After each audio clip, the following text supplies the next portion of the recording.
Partition of India, 1947. Britain's careless exit and a million dead. Imagine waking up one morning to find that your homeland has been divided overnight, that your neighbors, friends, and even family are suddenly on the wrong side of a brand new border. Violence erupts on the streets. Trains packed with refugees arrive filled with corpses, and over 15 million people are forced to run for their lives. This was not a war between countries. It was the birth of two nations, India and Pakistan, in the violent summer of 1947.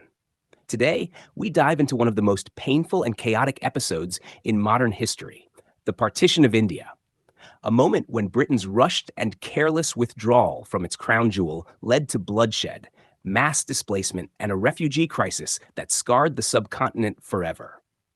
Welcome to Sands of History, where we bring you gripping tales from the past that shaped our world today.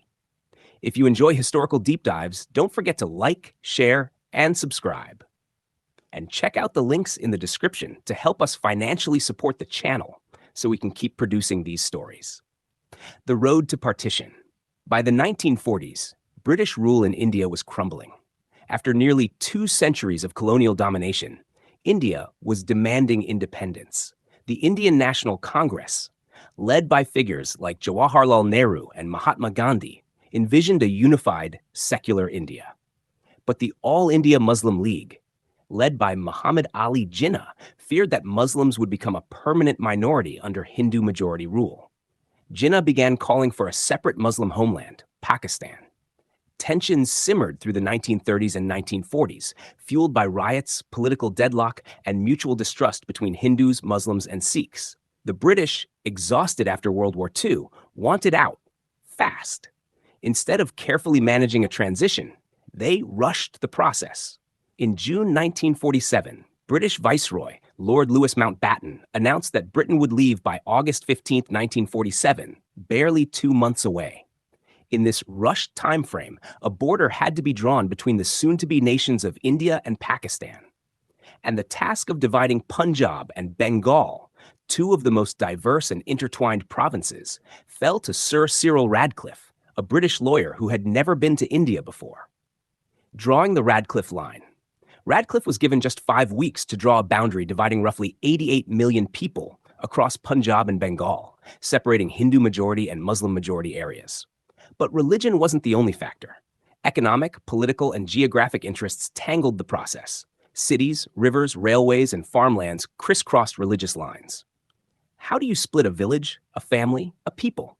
Radcliffe himself later said, "The time at my disposal was so short that I had no alternative but to come to decisions upon the materials in front of me."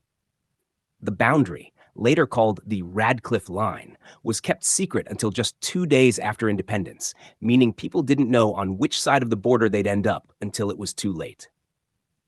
A human catastrophe. As soon as the partition lines were revealed, chaos erupted. 15 million people, Hindus, Muslims, and Sikhs, fled across the new borders, terrified of being a minority on the wrong side. Refugee columns stretched for miles, vulnerable to attacks.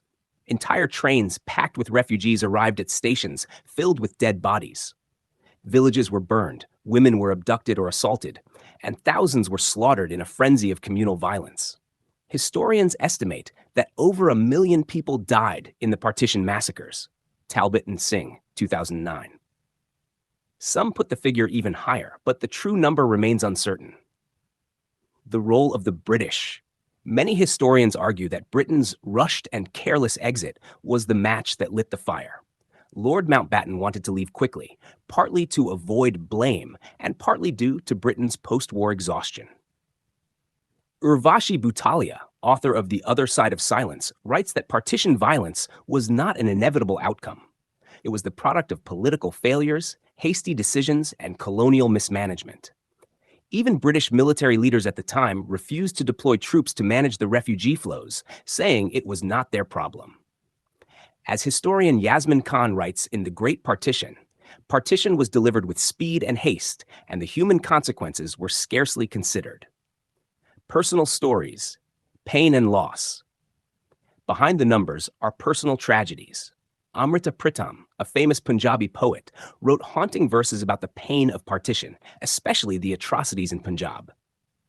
Sadat Hassan Manto, a brilliant short story writer, captured the madness, absurdity, and cruelty of partition in stories like Toba Tek Singh and Thanda Gosht.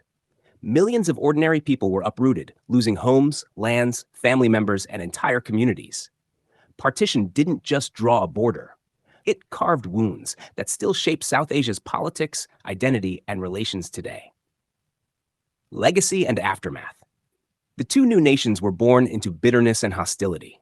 Partition sowed the seeds for future wars, including the Kashmir conflict, the 1971 Bangladesh Liberation War, and the ongoing India-Pakistan tensions. Even today, partition memories linger in family stories, art, literature, and political rhetoric. For many, it is not just history, it is living memory. And for Britain, partition is often seen as part of its colonial legacy, a reminder of how imperial powers can exit messily, leaving behind chaos. Conclusion.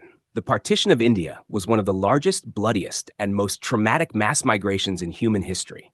Over 1 million dead, 15 million displaced, and countless lives shattered, all the result of political failures, religious tensions, and a hurried colonial withdrawal.